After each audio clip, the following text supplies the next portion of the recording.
जय श्री राम। जय श्री राम। जय श्री कृष्ण। जय श्री जय कृष्ण। गणेश हर महादेव। जय गणेश हर धन गुरु महादेव। नानक साईं। धन गुरु नानक साईं। धन गुरु गोविंद सिंह साईं। धन गुरु गोविंद सिंह धन गुरु साईं। ग्रंथ साहिब महाराज। धन गुरु ग्रंथ साहब सचो महाराज। साईं सतनाम सब ते सहाई थे। सचो साईं साईं सतनाम कंवराम सब साहब सब ते कृपा करे। साईं कंवराम साहब बाबा सब ते कृपा उदाराम करे। साहब सब ते आशीष करे। बाबा उदाराम साहब सब ते शल आशीष सभिनी करे। जी रहिजी अचे। शल सभिनी जी रहिजी रामी अचे। बाबा रहम कयो। फजली बाबा। फज़ुल कयो। रामी बाबा रहम कयो। फजली बाबा। फज़ुल कयो। प्यारी प्रभु जी मिठड़ी प्यारी साध संगत सब न्याणियुनि जे चरणनि में शीश झुकायूं था। आशीष घुरूं था। सदाए जीवाए हुन गुरु झेपड़े में गरीब झूपड़े में शिव शांति आश्रम संत बाबा उदाराम धाम जे प्रांगण में हिन सचखंड दरबार में सजन संतनि जो दर्शन सतगुरनि जो दर्शन साहबनि जो दर्शन मिठड़ी प्यारी साध संगत जो दर्शन गुणी ज्ञानी भगत भक्ताननि जो हर रोज़ 12 महीना सियारो नारे अमृत वेले 4 बजे शंखनाद जी धुन सां संत कंवराम साहब जी वाणी सां साहब जो दर्शन विराजमान संतनि जो दर्शन विराजमान 5 बजे 10 गुरनि जी मदाह साईं कंवराम जी मदाह 6 बजे मंगला आरती ध्यान धुनी आरती अरदास तंहिंखां पोइ दादा साईं जो सत्संग सवा घड़ी योगा और योगा 15 साल खां बिना नागे जे सैकड़नि जी संगत में योगा हाल में थी रहियो आहे। घड़ी खनि हिते बि थींदो आहे। 7 बजे बाबा साईं जी चालीसा साहिब सां शुरूआती थींदी आहे और सिंधी हिंदी और योगिनियूं योगा वारियूं भेनरूं हिकु हिकु शब्द जी प्रस्तुति ॾींदियूं आहिनि। 9 बजे खां पोइ गुणी ज्ञानी सिख भाइर और असांजा भगत जन वारो वठंदा आहिनि। सुबुह 36 यानी भागन वारा अॼु सोमवार जो ॾींहुं आहे। बधाई हुजे। मल्हायो प्यारा जंहिं गुरनि जा आहियो प्रेम सां मल्हायो। संतनि खे मल्हाईंदो मल्हाइणो पाण खे आहे। किन संत जी सालियानो छड़ो हिकु भेरो वरसी थींदी आहे। किन किन संतनि जा जनम ॾींहुं बि थींदो आहे वरसी बि थींदी आहे। किन किन जी मायानी बि मल्हाई वेंदी आहे और किन किन जी सप्ताह बि थिए थी। छड़ो हिते सप्ताह न आहे 50 शहरनि में मल्हाइजी रहियो आहे। श्री राम। त सुखमनी साहिब जो पाठ बि थींदो आहे कलाक सवा।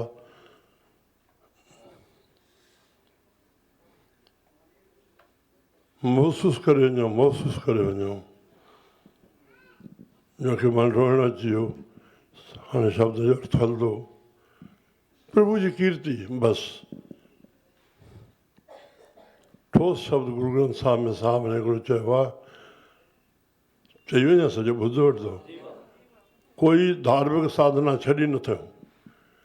पाठ पढ़ियो और वेद विचारियो बसि पढ़ो न तव्हां। नवल भुयंगम साधे निवली कर्म चइबो आहे। भुयंगम माना नांग। असांजा आंडा जेके आहिनि नांग नांग फैलियल आहिनि हीअं उन्हनि खे इगड़ियूं हणी करे शुद्ध करे सफ़ा कंदा आहिनि। हुनखे निवली कर्म चइबो आहे। निवल कर्म भुयंगम साधे। एतिरे करण खां पोइ बि पंच जनासे जो संग न छुटकियो। अधु अहम बुध बाधे प्यारे इन विध मिलण न जाई। मैं किए कर्म अनेका हार परियो स्वामी के द्वारे जी जे बुध विवेका। मोन भयो कर पाती रहियो हथ ते खाइण। अड़े बुख त रोटी सां लहंदी आहे न। चाहे हथ ते रखी फुल्को करे मथां सब्जी विझी करे कटोरो बणाए चाहे सोने थाली में खाओ। पाणी त बुख भरण सां ई पाणी उञ लहंदी आहे। पर तूं जीअं तूं नखरनि सां पीए। मोन भयो कर पाती रहियो नगन फिरियो वन माही। तट तीर्थ सभु धरती भरमियो दुविधा छुटके नाही। मनोकामना तीर्थ जाए बसियो सिर करवत धराए सिर कूड़ायो। मन की मैल न उतरी ए बि जे लख जतन कराए। कनक कामनी अॻे ॿुधासीं स्त्री जो बि को दान थींदो आहे।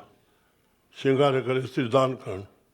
अहिड़ा मिसाल मिलिया आहिनि। साहिबु चवंदा हिते कनक कामनी हैवर गैवर घोड़ा हाथी बहुविध दान दातारा अन बस्तर भूमि बहु अर्पे न मिली हर द्वारा। न मिली हर द्वारा। राम श्री राम। हाँ पूजा अर्चा सेवा बंधन खटकर मारत रहता होइए हाँ करत बंधन में पर्याप्त न मिलिए जुगता जोग सिद्ध आसन 84 ये भी कर रहिया वडी आरजा फिर जन्म हर्ष्य संग न गैया राजलीला राजन की रचना करिया हुक्म फारा। हाँ सेज सोहनी चंदन जो नर्क घोर का द्वारा। बस पिछाड़ी हर कीरत साध संगत है। हरि जो कीर्तन हरि जी सिफ़त जेके असां करे रहिया आहियूं प्रभु कराए रहियो आहे उमेद में न आहे दिलजाए में आहे। साधन जे संगत में वञी करे हरि कीर्तन कयूं। सिर कर्मन के कर्मा सब श्रेष्ठ कर्मन को श्रेष्ठ कर्म ही हुआ। कल में कीर्तन नाम धारा रामायण जानो थी आयो सिमर सिमर न रुत रहे पारा। हर कीरत साध संगत कहे सिर कर्मन के कर्मा पर कहो नानक दस भयो प्रापत जिस पूर्व लिखे का लाना। पूर्व जो लड़ना तो ॾिनो ठाऊं पूर्व लिखे का लाना तेरो सेवक ये रंग माता भयो कृपाल दीन दुख भंजन हर हर कीर्तन एव मन राता। बाबू यकतारो ही वजायो न बस। हाँ श्री राम। मुंहिंजा प्यारा उन गुरु अर्जन देव जेके शहीदी करे असांखे सरल वाणी सुखमन ॾेई आहिनि मुंहिंजो शुक्रवार ते पाठ थींदो आहे हफ़्ते में संक्रांत बि थींदो आहे हर सोमवार ते थींदो आहे। जय सखी बाबा। और प्रभु हेतिरनि खे निशुल्क अची विया साईं अथव वॾे वटि हो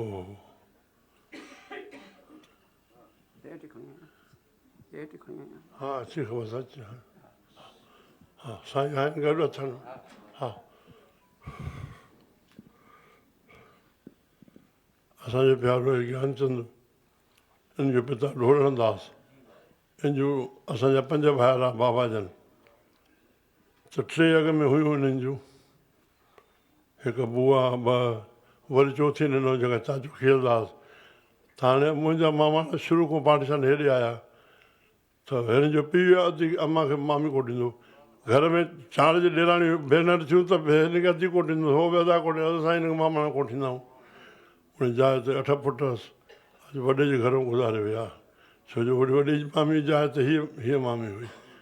यादि अची इहा ॻाल्हि मामी पलो पाईंदी हिते शुक्रवार ते हिन जी माउ अरे मां हिकु उन खे ॾिठो भाई दीपाराम खे ॾिठो राह पर बसि हथ जोड़े हीअं माई बसि पलो पियो हीअं वेंदी ॼण लीन थी वेंदी। हिते सिंधो ई उते गुज़ारे वई राम। वाह वाह सभिनी जी विशेषता आहे परमात्मा पंहिंजी रखी असर खणी आया आहिनि उन ते। जय सखी बाबा। हा हा कंहिंखे प्रभु मां इहो चयुमि पंहिंजे गुरू भक्तनि खे जेके बि जाथों जा आया हो ईअं ॿुधायो संतनि जो दर जी शेवा वधायो शेवा कयो। मेले में असां गॾु थियासीं होश में ख़ुशि सुठो मल्हाइजी वियो संतनि जो दर्शन थी वियो पाण ॿुहारी पायूं पंहिंजे घरवारनि खे मोकिलियूं शेवा थिए न संत गुरुनि जी आस्ती जी दर जी शेवा थिए न। पुछण त ख़बर इहा पई त नौकर था ॿुहारी पाइनि अरे भॻ रहियो छा भाई ईअं न कयो न। सतगुरु जेके हुन नगर में वेठा हो शेवा त पाण कयूं न। मां वेनती रखां थो इहा सतगुरू खे असां छा ॾिनोसीं उन दर खे। हो मेलो त ॿिया मल्हायो असां मल्हायोसीं तंहिंमें छा दर जी शेवा हले। श्री राम।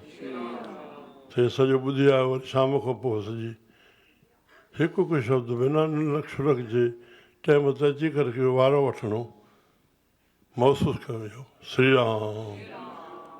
हाणे शल क़बूल पए जेके वेठा आहियूं सभिनी जी हाज़िरी शल क़बूल पए हीअं न।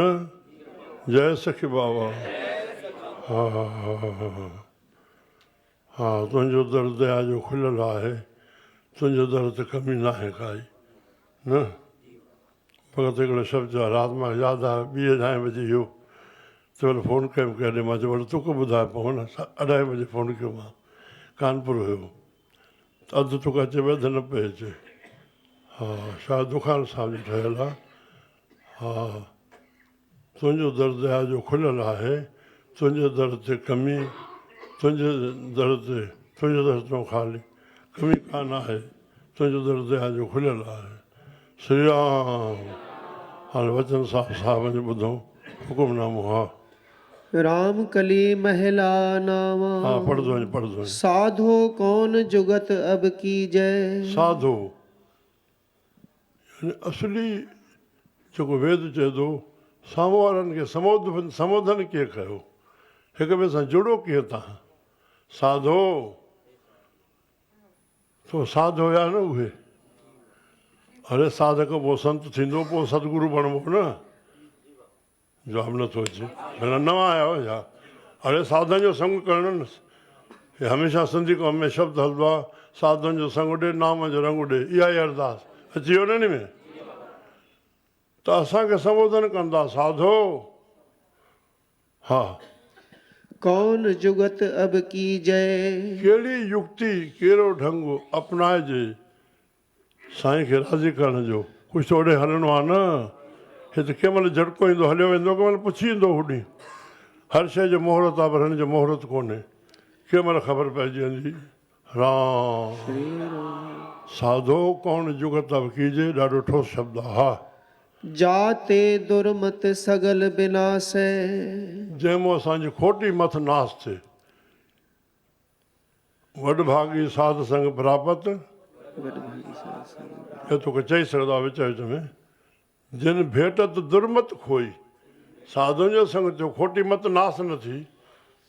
दुनिया असां चईसीं पर पंहिंजे जीवन जो विकार न छॾियासीं। साधन जे संग में असांखे हिन ते निहणतन थियो आहे, कावड़ ते थियो आहे, दया ते थियो आहे, हिननि विकारनि ते असां जीवन इहो छो न पाण खां धर्म जी आड़ में इहो कमु न थिए न। हा माफ़ी जागूं, अभी जागूं, जागण जी वॾी ज़रूरत आहे। जाते दुर्मत सगल विनाश आहे, काई खोटी मत न हुजे। अछो खमीस पई आहे, थोरो बि दाग लॻो त माण्हू जी नज़र ओॾे वेंदी न। या कहिड़ा बि सुठा कम हुजनि, माण्हू जी नज़र ओॾे वेंदी। जाते दुर्मत सगल विनाश आहे, असां गुण हुजे न हुजे, अवगुण न हुजे न। श्री राम। गुण तुंहिंजी कृपा सां मिलंदा, पर अवगुण त असां छॾियो न। रामायण में लिखियलु आहे, जॾहिं शुभ कर्म थिए तॾहिं मुंहिंजी कृपा सम्झो, भॻवानु चयो आहे। जॾहिं अशुभ थिए तॾहिं पाण ॾो सम्झो। जेका श्री राम ऐं कीअं चवंदासीं प्रभु करायो। जे पाण ॾो सम्झो पोइ त अहंकार पैदा थी वेंदो न, त मां शुभ कर्म कयां थो, न तूं नथो करे, तोखे कोई कराए थो। असांजो कमु अवगुण न अचे। हा राम भगत मन भीजे। राम सभिनि खां आसीस घुरदा कंहिं बि संतन खां, नाम चित अचे, मन बुरान खां पासे रहे, शल पत धर्म जी रहिजी अचे। श्री राम। हा राम भगत मन भीजे। राम भगत मन भीजे। हा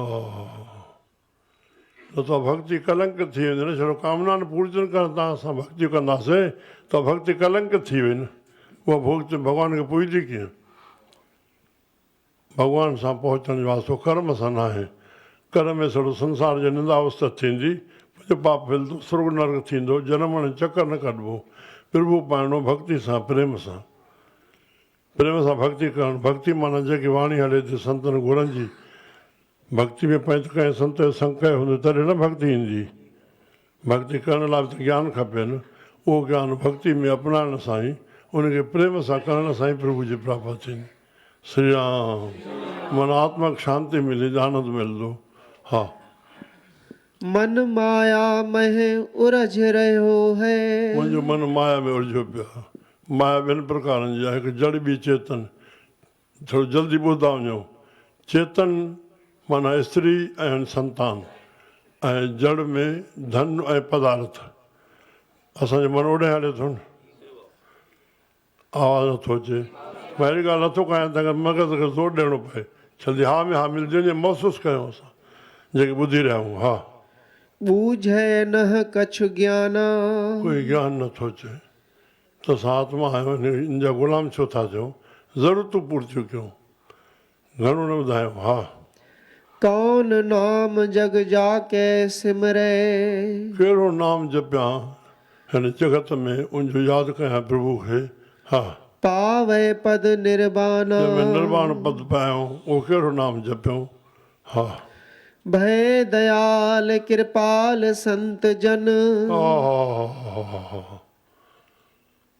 बस भय कृपाल कृपा जा घर दया जा घर दयाल छा कृपा कयूं संत जन संत असांजा जंहिंजो संग कयूं था हा हा हा तब इह बात उन बताई संतनि गुरनि कृपा करे दया करे इहा ॻाल्हि ॿुधाई असांखे हा सर्ब धर्म मानो तिह किए बस उहो ई हर कीरत साध संगत आहे सिर कर्मनि के कर्म संतनि असांखे इहा ॻाल्हि ॿुधाई त सभिनी धर्मनि में श्रेष्ठ धर्म कहिड़ो आहे हा सर्ब धर्म मानो तिह किए उन सभई धर्म ॼणो मानो उन सभु धर्म करे छॾिया कहिड़ा जिह प्रभ कीरत गाई जंहिं प्रभु जो यश ॻायो गुरु नानक गा गा करके प्रभु को रिझाया हुयो ई फकड़ चढ़ी बसि चोलो उदासी थियो छा ॾे न घर न घाट न कुझु कंहिं साध जी रोटी कर न सम्झ में आयो पर इहो जो अलाह जो इश्क चढ़े मर्दाना रबाब छेड़ करतार जो आयो आहे हो रबाब छेड़े प्रभु खे ॻाए श्री राम श्री राम हा कोई पुछंदा साईं ॻोढ़ा चवंदा आहिनि अड़े उन ॾींहुं त सत्संग तुंहिंजो शुरू थियो बाबा जॾहिं ॻोढ़ा अचनि खिलण ऐं खाइण छो दिलि जे मथां थींदो आहे हा हा हा जहिड़ो खाओ पियो रोइण ॾेवण दिलि जे हेठां थींदो आहे दिलि खे थकु न लॻंदो त अख में ॻोढ़ो न निकिरंदो दिलि खे थकु न लॻंदो त ॾेई न सघंदो वठण लाइ त चवंदो मां जहिड़ो बि आहियां मां धन संभालींदुमि मां जहिड़ो बि आहियां ऐं ॾेवण महिल पोइ अकुड़ बि हलंदुसि न शाना थियूं जाॻूं जाॻूं हे जॻाइण जूं ॻाल्हियूं आहिनि न हा राम नाम नर निसबासुर महे बसि राम जो नालो निस बासुर बासुर माना ॾींहुं ॾींहुं राति राम जे नाले खे हा निमख एक उर धारे हा राजनाथ सिंह छा थो स्पीच में चए राम मंदर जो उद्घाटन थियो आहे असांजो नओं न्यू युग ॼण शुरूआति थी आहे नए युग जी स्थापना थी आहे हल्की ॻाल्हि न आहे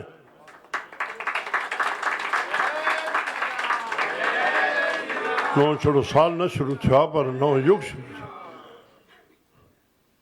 दादा साईं चोलो छॾियो आहे जशन जशन साईं सवरे मल्हाइण जी हेॾी तयारी पई हले नवे वरे में असां ॾिसी आया त छा थियो जमण जो बसि ॿुधो मां चयो हिकु युग पूरो थी वियो अहिड़े संत जो वर्ड जा पूरा किताब पढ़ियल हो कंहिं दरवेश कंहिं संत जी हिस्ट्री छॾियल न ई हिन जो वातो भगत साहिबु खणे त टे टे ॾींहं उनखे हलाए टीवी ते रोज़ु हलंदो आहे सत्संग अरे हा हा जिया पिया हिन महिल ताईं 99 ताईं जीअं पिया हुन हा राम नाम नर निसबासुर महे निमख भगत एक साहिबु चोलो छॾियो बसि उन खां पोइ कहावत थी संत साईं न थी बसि छा थींदो हुयो सिंध में बसि हो हाहाकार मचियो ॾिसो सोचण जहिड़ी ॻाल्हि आहे मां ॿिनी संत जा नाला खणंदुमि तव्हांजा खे खोलिया ऐं प्रचार कयो हे नेता जे तकीर न आहे जिते वियो हिन ॻाल्हि खे हरायो तर्क जी कसोटी ते छिकियल आहिनि हे शब्द हिकु राजा खे हथु करण जे लाइ केतिरो मारणो पवंदो तॾहिं राजा जी ॿी हथ ईंदी दीदी हेॾो स्वतंत्र भारत अरे हेतिरियूं रियासतियूं 400 हुनखे छड़ो सही पाराइणी किनी जवाननि हथु खयो केॾा ऋषि मुनि हूंदा केतिरा भेरा जेलनि में पवणो हर कंहिं जेल में पंहिंजी गीता लिखी आहे अहिड़नि जे मौक़े में बि भारत तुंहिंजे हथ में आहे, गांव को बम्बई जो बंदि न थियो। पर साधू वासवाणी जे मीटिंग्स डेज़ में गंगा जो भंगोस, इहा असांजे फ़ख़ुर जी ॻाल्हि न आहे। असां जेकॾहिं सिंधी संत जे लाइ गांव कोस बंदि थिए बम्बई में, कंहिं बि महात्मा जेके बि ऋषि मुनि हितां जा थिया आहिनि, जंहिंजो भारत हथु कयो, पटेल आहे, ॿिया आहे, चंद्रबोस आहे, अन्य जेके बि नाला नथा ॻाल्हाए सघनि। फ़ुकुर कयो न पंहिंजे सिंधी संत ते, न भाई। प्रदेश बंदि था थियनि, असां यूपी बंदि आहे, केतिरा मुल्क बंदि आहिनि, केॾी वॾी ॻाल्हि आहे।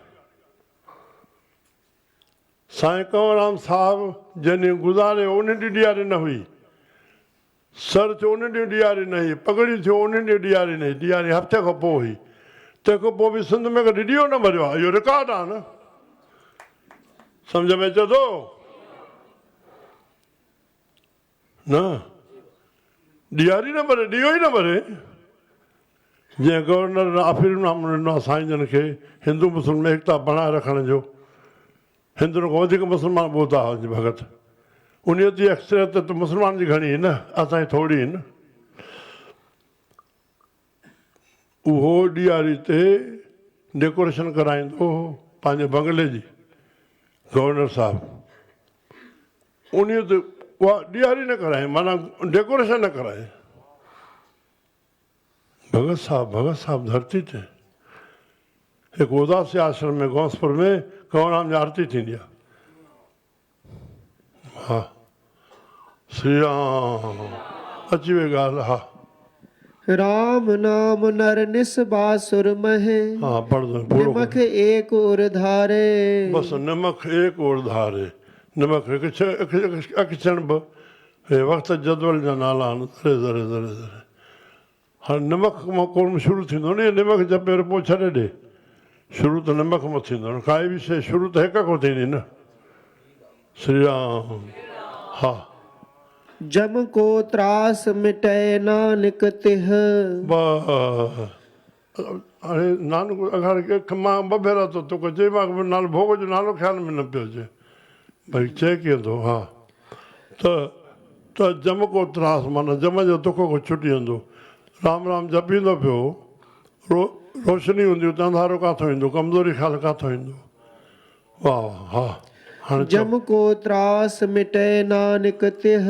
नानक तिह अपनो जन्म सवारे। बसि पंहिंजो जनम संवारण जो संतनि असांखे इहो ॾिस ॾिनो।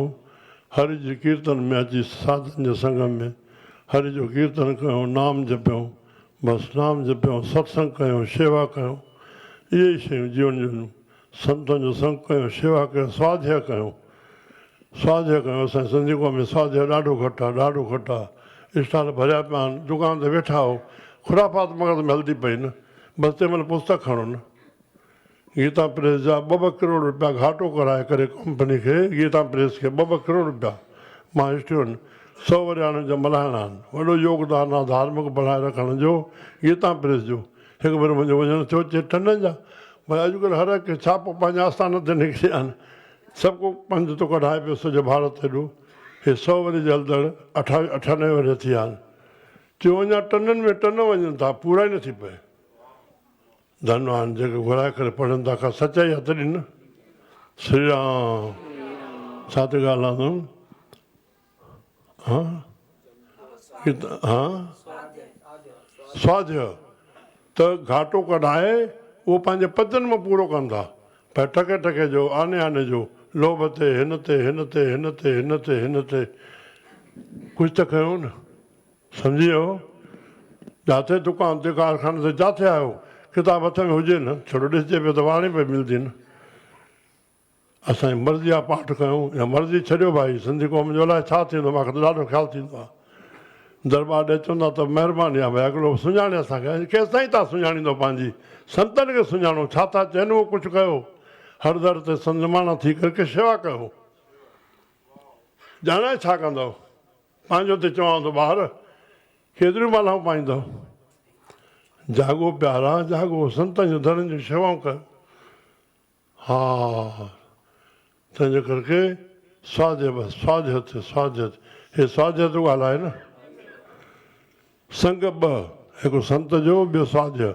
जेको स्वाध्याय आहे पंहिंजो अध्यापन मूंखे छा करिणो आहे उहा बि संतनि जी वाणी आहे न जाम नथो अचे स्वाध्याय में बि संतनि जी वाणी आहे न वेद शास्त्र ऋषिनि मुनिनि ॾिना न सभु असांखे सरल संतनि सां प्यारु कयूं संतनि में खणो बसि स्वामी शांति प्रकाश जेके तव्हांजो हाल दिलि जो हवालु संतनि सां कयो अची न संत तव्हांजे लाइ वेठा आहिनि संत उतर आहिनि संत परशन न आहिनि संतनि जे संसार विंदुर न आहिनि संसार जे विंदुर संत आहिनि हा बणियो सभु संसार ठहियो कारण संत जे सभु ई संसार ठहियो कारण संत जे संत मां फैज़ वठो संत संसार जो श्रृंगार आहिनि मालिक आहिनि बोल गुरु नानक देव